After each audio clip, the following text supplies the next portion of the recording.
Good morning students. आपका हमारे YouTube channel पर स्वागत है। और आज का जो हमारा डिस्कशन का टॉपिक है वो टॉपिक है हमारा electric field due to dipole at equator. इससे पहले वीडियो में हम एक्सिस के ऊपर इलेक्ट्रिक फील्ड निकाल चुके हैं ड्यू टू डाइपोल। इस वीडियो में हम इक्वेटर के ऊपर देखेंगे। तो देखिए, हमें अब क्या करना, इक्वेटर के ऊपर इलेक्ट्रिक फील्ड निकालना इक्वेटर। तो सबसे पहले हमें क्या मानना पड़ेगा, वही डाइपोल। हम क्योंकि डाइपोल की बात कर रहे हैं, ये हमने मान लिया डाइपोल, ये हमने मान लिया माइनस क्यू चार्ज, ये हमने मान लिया प्लस क्यू चार्ज। और ये दोनों के बीच की जो डिस्टेंस है वो कितनी ले ली हमने, 12 के बराबर, माइनस क्यू प्लस क्यू। ये जो पॉइंट होता है एक्सिस होता है, इस तरफ भी एक्सिस है, इस तरफ भी एक्सिस है। इक्वेटर जो होता है, इक्वेटर के ऊपर वो होता है या तो यहां पे लो या यहां पे लो, कहीं पे भी ले सकते हो आप। ये भी इक्वेटर होगा, ये भी इक्वेटर होगा। हम यहां पे एक पॉइंट मान लेते हैं एम पॉइंट। इस एम पॉइंट के ऊपर हमें क्या करना है, इलेक्ट्रिक फील्ड को फाइंड आउट करना है। तो देखिए, इस एम पॉइंट के ऊपर हमें इलेक्ट्रिक फील्ड को फाइंड आउट करना है। ये डिस्टेंस है जो हमारी कितनी है, आर। ये मिड में है, ये भी एल है और ये भी क्या हो जाएगा, एल के बराबर हो जाएगा। देखिए, माइनस क्या प्लस क्या, 2l डिस्टेंस, एल ये आर डिस्टेंस यहां से। ये इक्वेटर है जिसको हमने एम पॉइंट मानना है, जहां पे इलेक्ट्रिक फील्ड फाइंड आउट करना है। इसके बाद हमें क्या करना है, सबसे पहले इस डायग्राम को ही हम अच्छी तरह से समझ लेते हैं। देखिए, ये डिस्टेंस पे, ये डिस्टेंस पे, ये एक ट्रायंगल बन रही है ये पूरी। तो हम क्या करें, पाइथागोरस लगा के हम ये निकाले। तो पाइथागोरस लगा के निकालेंगे तो आर स्क्वायर प्लस में L square under the root, ये बनेगा R square plus L square. Perpendicular square plus में base square is equal to में किसके बराबर होता है, हाइपोटेन्यूज के स्क्वायर के बराबर। इसी प्रकार ये distance R square plus L square, और इसके ऊपर हमने क्या लगा दिया, अंडर रूट। ये डिस्टेंस भी आ गई और ये डिस्टेंस भी आ गई। उसी प्रकार जैसे मैंने पहले वीडियो में बताया था, आप बोर्ड के एग्जाम्स दे रहे हैं, चाहे वो सीबीएसई बोर्ड हो, हरियाणा, कोई भी बोर्ड हो, तो आपको एक बेसिक जो थ्योरी है वो मस्ट होती है लिखनी। अगर आप वो नहीं लिखोगे तो आपके नंबर जो है वहां से कट होंगे, आपको 100% उस टॉपिक के नंबर नहीं मिल सकते। वो कैसे लिखेंगे मैं बता देता हूं, पहले भी बता चुका हूं, वैसे ही आपको लिखना है। यहां पे मैं बोल के बताऊंगा। सबसे पहले हमें क्या करना है, हम मानेंगे let us consider a dipole. हमने क्या कंसीडर किया, let us consider a dipole having a length 12 and m is the point at equator. M is the point at equator where electric field is to be find out। जहां पे हमने क्या करना, electric field को find out करना। तो देखिए, दोबारा से बताता हूं, let us consider a dipole having a length 12 and M is the point at equator where electric field is to be find out। तो वहां पे हमें क्या करना है, इलेक्ट्रिक फील्ड को फाइंड आउट करना है। इसके बाद देखिए, हमें बच्चों क्या करना है, वही तरीका अपनाएंगे हम। सबसे पहले इस माइनस क्यू के कारण इलेक्ट्रिक फील्ड निकालेंगे उस एम पॉइंट के ऊपर, उसकी डायरेक्शन भी देखेंगे। इसी प्रकार हम प्लस क्यू चार्ज के कारण भी हम यहाँ पे इलेक्ट्रिक फील्ड की डायरेक्शन निकालेंगे और उसका मैग्नीट्यूड निकालेंगे, और हम क्या करेंगे, टोटल का नेट निकाल देंगे। तो देखिए बच्चों कैसे करते हैं। तो मैंने इससे पहले वाली वीडियो में बताया था कि जब जहां पर भी, जिस पॉइंट पर भी हमें इलेक्ट्रिक फील्ड फाइंड आउट करना हो, उसकी डायरेक्शन फाइंड आउट करना हो, इलेक्ट्रिक फील्ड अगर फाइंड आउट करना, तो उससे पहले हमें उसकी क्या फाइंड आउट करनी होगी, डायरेक्शन। और डायरेक्शन के लिए हमें क्या करना होता है, वहां पे यूनिट पॉजिटिव चार्ज पुट करना होता है। इसलिए हम यहाँ पे इस पॉइंट के ऊपर क्या पुट कर दें, unit positive charge. Unit positive charge रखा। अब देखिए, ये माइनस क्या हो, ये पॉजिटिव चार्ज, ये माइनस इस प्लस को क्या करेगा, अट्रैक्ट करेगा। ये माइनस इस प्लस को क्या करेगा, देखो ये अट्रैक्ट किया। तो स्टूडेंट्स, ऐसे इसने क्या किया, अट्रैक्ट किया। और इस इलेक्ट्रिक फील्ड का नाम हमने क्या रख दिया, E1। E1 इलेक्ट्रिक फील्ड किसके कारण हुआ, ये माइनस क्यू चार्ज के कारण E1 इलेक्ट्रिक फील्ड बना। इसी प्रकार हम क्या करेंगे, प्लस क्यू चार्ज के कारण M पॉइंट के ऊपर इलेक्ट्रिक फील्ड देखेंगे। प्लस क्यू चार्ज के कारण जो इलेक्ट्रिक फील्ड होगा, क्योंकि ये भी प्लस है, ये भी प्लस है, दोनों के बीच क्या होगा, रिपल्सन होगा। एक दूसरे को क्या करेंगे, रिपेल करेंगे। तो ये क्या हो जाएगा, E2 इलेक्ट्रिक फील्ड। ये E1 इलेक्ट्रिक फील्ड, ये E2 इलेक्ट्रिक फील्ड है। हमारे पास क्या हो गए, दो इलेक्ट्रिक फील्ड हो गए। इसके बाद देखिए बच्चों, E1 electric field, E2 electric field. अब इन दोनों का हमें नेट निकालना है। हमने E1 इलेक्ट्रिक फील्ड में हमारे पास आ गया माइनस क्या charge, E2 electric field plus क्या चार्ज। अब इसके बाद हम दोनों इलेक्ट्रिक फील्ड का क्या निकालना है, नेट निकालना। उसके लिए हमें क्या करना होगा, ट्रायंगल लॉ ऑफ या फिर parallelogram law of vector addition होते हैं, जो 11th क्लास में आपने पढ़े थे वेक्टर के चैप्टर में, चैप्टर नंबर 2 के अंदर parallelogram law of vector addition. देखिए कैसे होता है, देखिए ये हमारा मान लिया रिजल्टेंट है ई नेट, ये हमने क्या मान लिया, ई नेट मान लिया। ये नेट है हम किस किस का, E1 और E2 का। तो देखिए बच्चों, अगर मैं इसको ऐसे बढ़ाऊं तो ये क्या हो जाएगा, पैरेललोग्राम बन गया। आपको दिख रहा होगा ये कंप्लीट क्या बन गया, पैरेललोग्राम। मतलब E1 और E2 का नेट इलेक्ट्रिक फील्ड अगर हमें निकालना है तो हम किसका यूज करेंगे, parallelogram law of vector addition का। ये एंगल थीटा है, ये एंगल भी थीटा है, ये एंगल भी थीटा है। तो हमारे पास कितना हुआ इन दोनों E1 और E2 के बीच, 2 थीटा। ये एंगल थीटा तो ये भी थीटा और ये भी क्या हो जाएगा, थीटा हो जाएगा। तो E1 और E2 के बीच में कितना एंगल होगा, 2 थीटा। तो ये हमारे पास क्या था, ये डायग्राम। आपको सिर्फ इन टॉपिक्स में डायग्राम के ऊपर फोकस करना। आपको एक बार डायग्राम आ गया तो आपकी प्रॉब्लम सोल्व। अब आपको केवल इसमें मैथमेटिकल जगलरी करनी है, मैथमेटिकल जादूगरी करनी है और कुछ भी नहीं है। तो देखिए करते हैं आगे। तो सबसे पहले क्या लिखेंगे, electric field at m point due to minus क्या चार्ज इज E1। इस माइनस क्या चार्ज के कारण m पॉइंट के ऊपर जो इलेक्ट्रिक फील्ड है वो क्या है, E1। तो E1 की वैल्यू कितनी हो जाएगी, के मैंने पहले ही बताया है इलेक्ट्रिक फील्ड का फार्मूला K/R²। मैं यहां पे लिख भी दे रहा हूं, E = K/R का स्क्वायर। तो देखो K ये हो गया। अब चार्ज क्या पहले बताया है, जब हम न्यूमेरिकली सोल्व करते हैं किसी भी डेरिवेशन को तो माइनस और प्लस का साइन को कंसीडर नहीं करते हैं। R²। अब पहले देखिए बच्चों, अब हमारे पास एक समस्या है कि R कैसे लिखे। ये K तो दिख रहा है, तो अच्छी बात है लिख देंगे, क्या वो भी दिख रहा है, ये रहा लिख देंगे। बात आती R की। तो पहले वाले डेरिवेशन में भी मैंने बताया था कि डिस्टेंस हमेशा उन्हीं चार्ज के बीच की बात करते हैं जिन चार्ज के बीच हमने इलेक्ट्रिक फील्ड निकाला। हमने किस किस के बीच निकाला, इनके बीच। तो इन दोनों के बीच डिस्टेंस कितनी है, ये रही R² प्लस L² होल का root, R² plus L² whole का रूट, और होल का स्क्वायर भी है R का। स्क्वायर से क्या हो जाएगा, कैंसिल। तो यहाँ पे क्या बचेगा, K क्या हुआ है, मैं R² plus L²। That is equation number first. ये हमारे पास क्या आ जाएगी, इक्वेशन नंबर फर्स्ट। इसी प्रकार हमें क्या करना है, electric field at m point due two plus क्या चार्ज, किसके कारण निकालेंगे, प्लस क्या चार्ज के कारण इज E2। तो E2 की वैल्यू हम निकालेंगे, वही बात है K वो प्लस चार्ज क्या और डिस्टेंस, वही जिन चार्ज के बीच इलेक्ट्रिक फील्ड निकाल रहे हैं वही डिस्टेंस इन दोनों के बीच निकाल रहे हैं। ये हो जाएगी R² प्लस L² और इसके ऊपर रूट होल का स्क्वायर। इसे कैंसिल, बात हो जाएगी K क्या हुआ है, मैं R² plus L²। Equation number second, ठीक है। फर्स्ट इक्वेशन ये रही, इक्वेशन नंबर सेकंड ये रही। दो इक्वेशन आ गई, दो इलेक्ट्रिक फील्ड आ गए। अब इन दोनों इलेक्ट्रिक फील्ड को हमें रिजल्टेंट में परिवर्तित करना, बनाना है। ई नेट इलेक्ट्रिक फील्ड निकालना है, और नेट इलेक्ट्रिक फील्ड कौन देगा, parallelogram law of vector addition. तो यहाँ पे हम क्या कहेंगे, यहाँ पे हम कहेंगे कि net electric field is given by parallelogram law of vector addition. देखिए लिखते हैं net electric field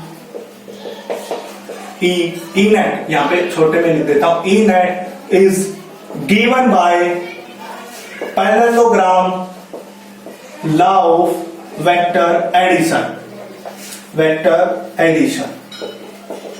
parallelogram law of vector addition. Parallelogram law of vector addition कहता क्या है, उसके अकॉर्डिंग क्या होता है कि E net is equal to में E1² plus E2² plus 2E1 E2 cos theta, ये होता है।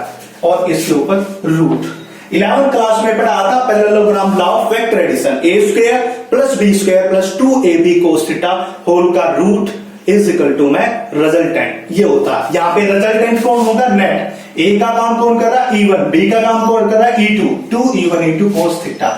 यहाँ पे एक बात देखने की, यहाँ पे जो थीटा है, थीटा प्लस थीटा कितना है, 2 थीटा, तो हम इसको क्या लिखेंगे, 2 थीटा के बराबर लिखेंगे। तो E1 square plus E2 square plus में 2E1 इंटू कोस 2 थीटा, क्योंकि हमारे यहाँ पे कितना थीटा है, 2 थीटा है। इसके बाद जो हमें क्या करना है, हमने देखा है कि देखिए हमने अभी भी निकाला था E1 की वैल्यू कितनी आई थी, के क्या हुआ है में R square plus L square. इसी प्रकार E2 की वैल्यू कितनी आई थी, के क्या हुआ है में R square plus L square. इसके बाद हमें यहां से देखने को मिल रहा है कि जो E1 है उसकी वैल्यू किसके बराबर है, E2 के बराबर, यानी कि E1 भी इतना ही है, E2 भी इतना ही है। अब हम क्या करते हैं, E1 इज इक्वल टू में E2, यानी कि E2 की वैल्यू E1 इस इक्वेशन में पुट कर देते हैं। तो हमारे पास E कितना आएगा, देखिए E1 square plus E2 square plus में 2E1 और E2 को भी मैंने क्या कर दिया, E1 कोस 2 थीटा, इसके बराबर हो जाएगा।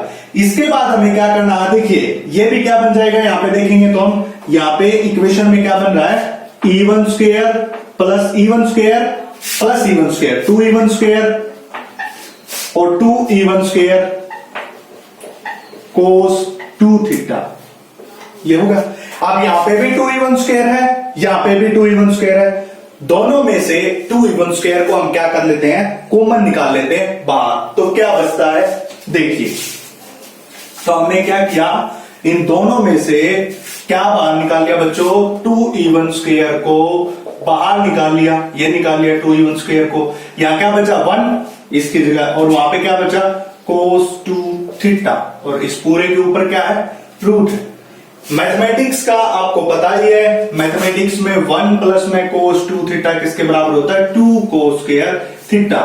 ये बात आपको याद होनी चाहिए, मैथ में आपने पढ़ा होगा। जो बायो के बच्चे हैं, जिनको मैथ नहीं आता, जो मैथ के नहीं है, तो वो इसको याद कर सकते हैं कि 1 plus cos 2 theta 2 cos square theta के बराबर होता है। तो ये वैल्यू मैं यहां पे पुट कर देता हूं, तो देखिए क्या आएगा, 2E1 square 2 cos square theta.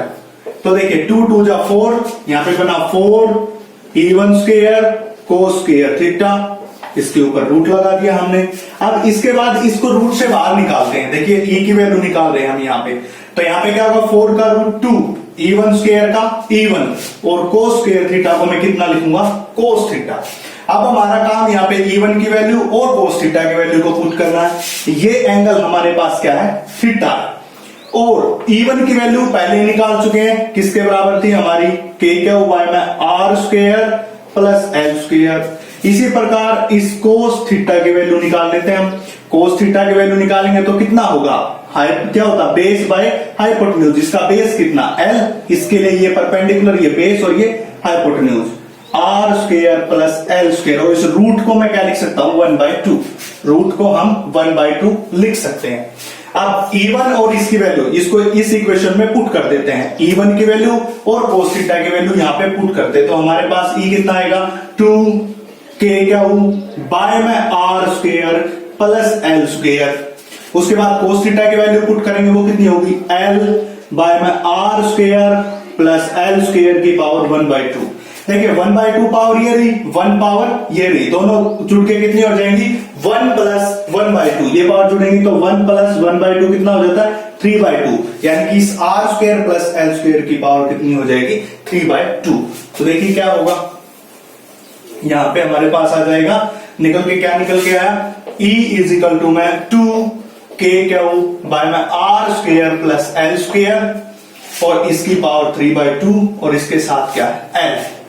अब आपको पता है कि देखिए क्या हो और 2 और L मिलके क्या बनाता है, डाइपोल, जो कि हमने लिया dipole. 2 charges are separated by some distance is called dipole. तो ये डाइपोल लिया, तो इस डाइपोल को हम क्या यहां पे क्या लिख सकते हैं, P इज इक्वल टू में क्या हो इंटू 2L, क्या हो और 2L मिलके क्या बना देंगे, P। यहाँ पे P रखेंगे तो क्या हो जाएगा, KP बाय में R square plus L square और होल की पावर 3/2। ये नेट इलेक्ट्रिक फील्ड आ गया इक्वेटर के ऊपर, यानी कि जब हमारे पास इक्वेटर का केस होगा तो इतना इलेक्ट्रिक फील्ड बनेगा, जो कितना हो जाएगा, KP बाय में R square plus L square की पावर 3/2। इसके बाद हम यहाँ पे क्या कर सकते हैं, एक स्पेशल केस लेंगे। स्पेशल केस कौन सा, शॉर्ट डाइपोल। शॉर्ट डाइपोल का मतलब ये इन दोनों के बीच की जो डिस्टेंस है माइनस क्या और प्लस क्या, इसको हम छोटी ले लेते हैं, बिल्कुल स्मॉल ले लेते हैं। किसके कंपैरिजन में, आर के कंपैरिजन में। आर की लेंथ ज्यादा होगी और इस लेंथ जो एल है ये क्या हो जाएगी, कम हो जाएगी, ये बिल्कुल स्मॉल हो जाएगी। तो उसको कहते हैं स्पेशल केस। स्पेशल केस किसके लिए, फॉर शॉर्ट डाइपोल। किसके लिए लेना है, शॉर्ट डाइपोल के लिए। तो क्या हो जाएगा यहां पे R square is greater greater greater than किससे, एल स्क्वायर से, यानी कि इसकी वैल्यू इससे क्या है, बहुत बड़ी है। तो आर स्क्वायर बच जाएगा, एल स्क्वायर को हम नेग्लेक्ट कर देंगे क्योंकि ये क्या है, बहुत ही स्मॉल है। तो यहां पे क्या बचेगा हमारे पास, देखिए बच्चों, हमारे पास निकल के आएगा E इज इक्वल टू मैं के पी बाय में आर स्क्वायर, और इस होल का हमारे पास देखिए क्या है 3/2। इससे क्या हो जाएगा, कैंसिल। तो यहाँ पे क्या बचेगा, के पी बाय आर क्यू। ये क्या हो जाएगा, इलेक्ट्रिक फील्ड आ जाएगा for short dipole. Electric field आ जाएगा किसके लिए, शॉर्ट डाइपोल के लिए। आज का डिस्कशन का जो हमारा टॉपिक होगा वो electric field eight any point. देखिए कैसे निकालते हैं। सबसे पहले भी बताया था कि हम डाइपोल के मान निकाल रहे हैं, तो हमारे पास सबसे पहले डाइपोल होना चाहिए, क्योंकि हमारा टॉपिक है डाइपोल। तो डाइपोल हमारा टॉपिक है, तो इसलिए डाइपोल होना चाहिए माइनस क्या हो और दूसरा चार्ज प्लस क्या हो। और इन दोनों के बीच की जो डिस्टेंस होती है वो क्या होती है, 12। तो हमने क्या मान लिया, इन दोनों के, एक थोड़ा सा लंबा ले लेते हैं, ये दोनों के बीच की डिस्टेंस हमने कितनी लेते हैं, 12। ये माइनस क्या हो चार्ज, ये प्लस क्या हो चार्ज। हमें पता है कि इन दोनों के बीच जो डिस्टेंस होती है वो हमेशा कितनी लेते हैं, 12 लेते हैं। तो डाइपोल क्या होता है, when two equal and opposite charge, दोनों चार्ज इक्वल हैं बट अपोजिट साइन है, are separated by some distance, तो उसको हम क्या कहते हैं, डाइपोल कहते हैं। अब हमें एनी पॉइंट चूज करना, हम इस तरफ या इस तरफ या इस तरफ नहीं ले सकते। अगर इस तरफ या इस तरफ लिया तो ये क्या हो जाएगा, एक्सिस। ऊपर या नीचे लिया तो ये क्या हो जाएगा, इक्वेटोरियल। तो हमें एक ऐसा पॉइंट ढूंढना है जो ना एक्सिस के ऊपर हो ना इक्वेटोरियल के ऊपर हो। तो देखते हैं एनी पॉइंट के ऊपर। मैं क्या करता हूं, इस डाइपोल के दो पार्ट कर लेता हूं। ये डाइपोल है, माइनस क्या उसे प्लस क्या तक डायरेक्शन होती है। डाइपोल का जो टॉपिक रहा था वहां पे बताया था कि जो डायरेक्शन होती है वो होती है माइनस क्या उसे लेके प्लस क्या हो, तो ये हो जाएगी डायरेक्शन। इसके बाद इसके दो कंपोनेंट, ये रहा 11th क्लास के अंदर आपने कंपोनेंट करने सीखे थे। हमने जो है वहां पे कंपोनेंट करते हैं वेक्टर्स के, वहां पे दो कंपोनेंट होते हैं जो हमारा थीटा के साथ होता है। ये क्या था, पी, ये हमारा पी डाइपोल है, माइनस क्या उसे प्लस क्या तक डाइपोल होता है पी, आपको पता है, जिसकी वैल्यू कितनी होती है, क्या हो इंटू 2l के बराबर होती है, क्या हो इंटू 2l। अब इस P के दो जो पार्ट हो गए, एक पार्ट इस तरफ हो गया जिसको P1 कह दिया, एक पार्ट इस तरफ हो गया जिसको P2 कह दिया। अब जो एंगल थीटा के साथ जो थीटा एंगल के साथ होता है कंपोनेंट, उसको कौन सा कंपोनेंट कहते हैं, कोस थीटा। मतलब P1 की वैल्यू कितनी होगी, P कोस थीटा। इसी प्रकार P2 की वैल्यू कितनी होगी, P साइन थीटा। क्यों, क्योंकि जो थीटा के साथ होता है वो कोस थीटा होता है और दूसरे वाला उसका कौन सा होता है, साइन थीटा का कंपोनेंट होता है। तो ये दो पार्ट हो गए इसके। अब देखिए आप बच्चों यहाँ पे क्या, जो मैं यहाँ पे पॉइंट लेता हूं, यहाँ पे मैंने क्या मान लिया, एम पॉइंट, और एम पॉइंट वही है, इसको याद करो एम पॉइंट को। हमने पीछे दो डेरिवेशन में भी एम पॉइंट लिया था, ये वही एम पॉइंट है जहां पर हम क्या फाइंड आउट करते हैं, इलेक्ट्रिक फील्ड फाइंड आउट करते हैं ड्यू टू ए डाइपोल। अब एक बात बताओ, ये एम पॉइंट इस डाइपोल के लिए कहीं पे आपको इक्वेटोरियल एक्सिस के ऊपर दिखाई दे रहा है, ये पॉइंट इस डाइपोल के लिए ना एक्सिस के ऊपर है ना इक्वेटोरियल के ऊपर है, तो ये कहां हुआ, एट एनी पॉइंट। इसलिए हमने इसको कौन सा पॉइंट माना है यहाँ पे, एट एनी पॉइंट, ना एक्सिस पे ना इक्वेटोरियल पे। तो ये एम पॉइंट है, इस एम पॉइंट के ऊपर हमें क्या फाइंड आउट करना है, इलेक्ट्रिक फील्ड फाइंड आउट करना। तो वही मैथमेटिकल जगलरी से पहले, जादूगरी से पहले हम कुछ करेंगे, वो क्या करना है वो लिखना है इसके बारे में। Let us consider a dipole having 2l length and m is the point where is electric field to be find out and m point is at any point, it is not equator और not axis, ना तो equator है और ना ही axis है। अब इसके बाद देखिए हम कैसे निकालेंगे। अगर मैं अब इस डाइपोल के दो पार्ट हो गए, एक P1 और एक P2। अगर मैं इस P1 डाइपोल की बात करूं, P1, तो इस P1 के लिए एक्सिस के ऊपर नहीं है। जैसे हमने डाइपोल लिया था, देखिए हमने डाइपोल लिया था, इस डाइपोल के यहां पे कोई पॉइंट होता तो एक्सिस पे होता है, तो इस डाइपोल के ये पॉइंट कहां पे होगा, एक्सिस के ऊपर होगा। और आपको बताया था कि वहां पे हमने इलेक्ट्रिक फील्ड भी निकाला था, जो पहला केस लिया था एक्सिस के ऊपर। और वहां पे जो इलेक्ट्रिक फील्ड होता है कैसे निकालते हैं, सबसे पहले direction by putting unit positive charge. ये बात पहले भी बता चुका हूं मैं कि जहां भी आपको इलेक्ट्रिक फील्ड निकालना हो सबसे पहले उसकी डायरेक्शन निकालिए, और डायरेक्शन निकालने के लिए आपको क्या करना पड़ेगा, वहां पे यूनिट पॉजिटिव चार्ज पुट करना पड़ेगा। तो इस डाइपोल का जो ये डाइपोल है, इसकी जो डायरेक्शन होगी इलेक्ट्रिक फील्ड की नेट की, वो किस तरफ हो जाएगी, E1 की तरफ हो जाएगी, E1। ठीक है, तो इसके कारण E1 आ गया। इसी प्रकार अगर मैं इसको पीछे से बढ़ा दूं, एक बार देखिए, आपको समझाने के लिए मैं इसको बढ़ा रहा हूं। अगर मैं इसको पीछे की तरफ बढ़ाऊं, देखिए बढ़ा दिया मैंने, ये बढ़ा, ये P2 डाइपोल है। अगर P2 डाइपोल की बात करूं तो ये पॉइंट P2 डाइपोल के इक्वेटर पे नहीं नजर आ रहा। मतलब कैसे, देखिए ये था ऐसे, मैंने इसको उठाया और सीधा कर दिया, और ये पॉइंट M है यहां पे। देखिए ये ऐसी सिचुएशन है, मैं इसको उठा के सीधा कर देता हूं, तो देखिए ऐसे और ऐसे, तो कौन सा पॉइंट बन गया, इक्वेटर के ऊपर। तो इस P1 डाइपोल के लिए ये एक्सिस के ऊपर है, P2 डाइपोल के लिए M पॉइंट कहां पे, इक्वेटर। तो P2 डाइपोल के कारण जो इलेक्ट्रिक फील्ड आएगा वो E2 किस तरफ आएगा, इस तरफ आ जाएगा। E1 इलेक्ट्रिक फील्ड इस तरफ, E2 इलेक्ट्रिक फील्ड इस तरफ हो जाएगा। अब टोटल जो इलेक्ट्रिक फील्ड है वो ये रहा E नेट, जो किसका होगा, E1 और E2 का सब होगा, वो होगा हमारा E नेट इलेक्ट्रिक फील्ड। फिर से बता रहा हूं, P1 के कारण M पॉइंट एक्सिस, P2 के कारण M पॉइंट इक्वेटर। देखिए equator, E1 electric field, E2 electric field. अब टोटल किसके द्वारा दिया जाएगा, triangle law of vector addition. किसके द्वारा हम देंगे, triangle law of vector addition या parallelogram law of vector addition का हम क्या करते हैं, यूज करते हैं, जिसके द्वारा हम क्या फाइंड आउट करते हैं, इलेक्ट्रिक फील्ड फाइंड आउट करते हैं। तो इससे पहले लिखेंगे, देखिए E1 is the electric field at M point due to P1 dipole. किसके कारण होगा, P1 डाइपोल के कारण। तो हम यहां पे E1 की वैल्यू लिखेंगे, और E1 की वैल्यू हमारे पास क्या हो जाएगी, KP by R cube, 2KP by, क्योंकि हमने जो P1 का एक्सिस के ऊपर रिजल्ट देखा था शॉर्ट डाइपोल के लिए, आप पहली वाली वीडियो में जाइए, वहां पे आपको मिलेगा कि मैंने एक्सिस के ऊपर शॉर्ट डाइपोल के लिए जो इलेक्ट्रिक फील्ड निकलवाया था ना, 2KP बाय R क्यूब। अब हमारे पास कौन सा डाइपोल है, P1, तो इसको क्या रखूंगा, P1। अब इस P1 की वैल्यू मैं यहां से उठा के रख दूं, कितनी है, P cos थीटा, यहां पे रखो 2KP cos theta by R cube, equation number first हो जाएगी। इसी प्रकार हम क्या करेंगे, E2 इलेक्ट्रिक फील्ड होगा P2 डाइपोल के कारण किसके ऊपर, M पॉइंट। क्या लिखेंगे, E2 is electric field due to dipole P2 at M point. कहां पे होगा, M पॉइंट के ऊपर। तो E2 की वैल्यू लिखेंगे।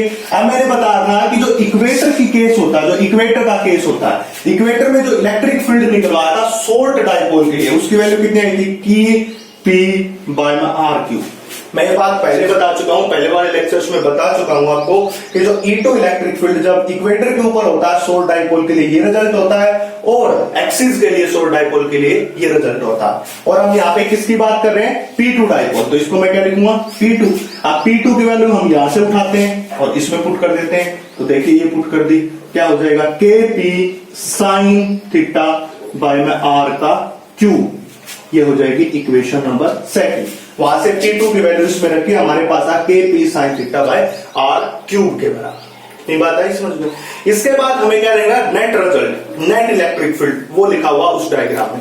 तो नेट इलेक्ट्रिक फील्ड कैसे निकालेंगे, वही parallelogram law of vector addition के कारण हम निकालते हैं, ट्रायंगल लॉ कोई भी यूज कर सकते हो। तो हमारे पास क्या होगा, E1 square plus E2 square plus में 2E1 E2 cos थीटा, ये रिजल्ट का हम क्या करेंगे, use. E1 square plus E2 square plus 2E1 E2 cos theta. अब इससे पहले आपको डायग्राम में पता चल रहा होगा कि E1 इलेक्ट्रिक फील्ड और E2 इलेक्ट्रिक फील्ड दोनों एक दूसरे के 90 डिग्री एंगल के ऊपर है। कितने डिग्री एंगल के ऊपर है, 90।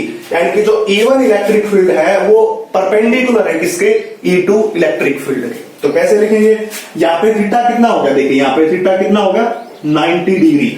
थीटा 90 डिग्री होगा तो ई नेट कितना आएगा, देखिए बच्चों, ई नेट आएगा E1 square plus E2 square plus में 2E1 E2 cos 90, और cos 90 की वैल्यू कितनी होती है, 0 होती है। cos 90 की वैल्यू कितनी, तो ये फैक्टर कितना, 0। यहाँ पे कौन बचेगा, E1 square plus E2 square, क्योंकि cos 90 0, तो ये पूरा फैक्टर, ये वाला फैक्टर कितना, 0। यहाँ पे क्या बचेगा, E1 square plus E2 square बचेगा। तो आगे देखिए कैसे करेंगे, देखिए E net E1 square plus E2 square और इसका रूट। अब E1 की वैल्यू यहां से, E2 की वैल्यू यहां से, इस डेरिवेशन में हम क्या करते हैं, पुट करते हैं। तो पुट कीजिए, तो क्या हो जाएगा हमारे पास, ई नेट इज इक्वल टू में E1 स्क्वायर, E1 ये रहा, इसका स्क्वायर करेंगे E1 का, तो 2 का स्क्वायर 4, K का स्क्वायर K स्क्वायर, P का स्क्वायर P स्क्वायर, और इसका कोस स्क्वायर थीटा बाय में R क्यूब का स्क्वायर R6, R क्यूब था, इसका स्क्वायर करेंगे R6 हो जाएगा, प्लस में इसी प्रकार इसका K square P square sine square theta by में R क्यूब का स्क्वायर R6, और ऊपर इसके क्या आ जाएगा, अंडर दी रूट आ जाएगा। अब जो अंडर रूट है, आप इसको सोल्व करके देखते हैं, देखिए इसका सॉल्यूशन करते हैं, आगे कैसे करेंगे, देखिए यहां से हम क्या करें, K square P square R6, K square P square R square, सब कुछ क्या कॉमन है, तो K स्क्वायर को रूट से बाहर निकालेंगे K, P स्क्वायर को निकालेंगे P, R6 को निकालेंगे R क्यूब। यहां पे क्या बचेगा हमारे पास बच्चों, कोस स्क्वायर थीटा प्लस में साइन स्क्वायर थीटा। ये जो भी कर रही है मैथमेटिक्स जादूगरी है, इसमें फिजिक्स ज्यादा इन्वॉल्व नहीं है, मैथमेटिक्स है। अब आगे क्या होगा, देखिए क्या नया निकलता है यहाँ पे, देखिए क्या होता है, आपको मिलेगा, आपको बड़ा ही अच्छा रिजल्ट मिलेगा। देखिए क्या कर सकते हैं हम, देखिए बच्चों, देखिए 4 कोस स्क्वायर थीटा, इसमें से मैं क्या कर सकता हूं, 3 cos square theta plus cos square theta, total थे 4, इसको 2 भागों में तोड़ दिया, 3 ये रहा 1 ये रहा, टोटल मेरा कितना हो जाएगा, 4 कोस स्क्वायर थीटा, और ये बचा साइन स्क्वायर थीटा। अब आपको पता है कोस square theta plus sine square theta कितना होता है, 1 के बराबर होता है। तो हमारे पास क्या हो जाएगा, KP बाय में R cube 3 cos square theta plus 1, और ये रूट के साथ, और इतना क्या आ जाएगा, नेट इलेक्ट्रिक फील्ड आ जाएगा किसके ऊपर, एट एनी पॉइंट। ठीक है, तो एट एनी पॉइंट के ऊपर जो हमारा इलेक्ट्रिक फील्ड है KP by R cube 3 cos square theta plus 1। तो ये हमारे पास क्या था, एट एनी पॉइंट के ऊपर हमारा क्या था, रिजल्ट था। इसके बाद क्या बात है बच्चों, मैं तीनों रिजल्ट आपको दिखाता हूं, तीनों के चिन्हों, आपको ये रिजल्ट याद होने चाहिए, क्योंकि इसके ऊपर क्या होते हैं, न्यूमेरिकल आते हैं। देखिए सबसे पहले एक्सिस के ऊपर हमारे पास कितना था, 2KP बाय में R क्यूब। इसके बाद इक्विटोरियल के ऊपर हमारा कितना था, KP बाय R क्यूब। अब एट एनी पॉइंट के ऊपर हमारा कितना आया है, देखिए बच्चों, KP बाय में R cube as it is, और अंडर रूट में कितना हो जाएगा, 2 कोस स्क्वायर थीटा प्लस 1। इन तीनों एप्लीकेशंस जो हमने की हैं, इनमें से कोई भी बोर्ड में आ सकती है। आपको याद रखनी है electric field due to dipole at any point के ऊपर, electric field dipole at equator और electric field due to dipole at axis. तो मैं समझता हूं ये आपको समझ आ गया होगा, और ये हमें तीनों के तीनों रिजल्ट याद होने चाहिए, ताकि हम न्यूमेरिकल्स को इजीली सोल्व कर सकें, जो हम आपके बोर्ड के एग्जाम में आएंगे या फिर आपको वैसे न्यूमेरिकल सीखने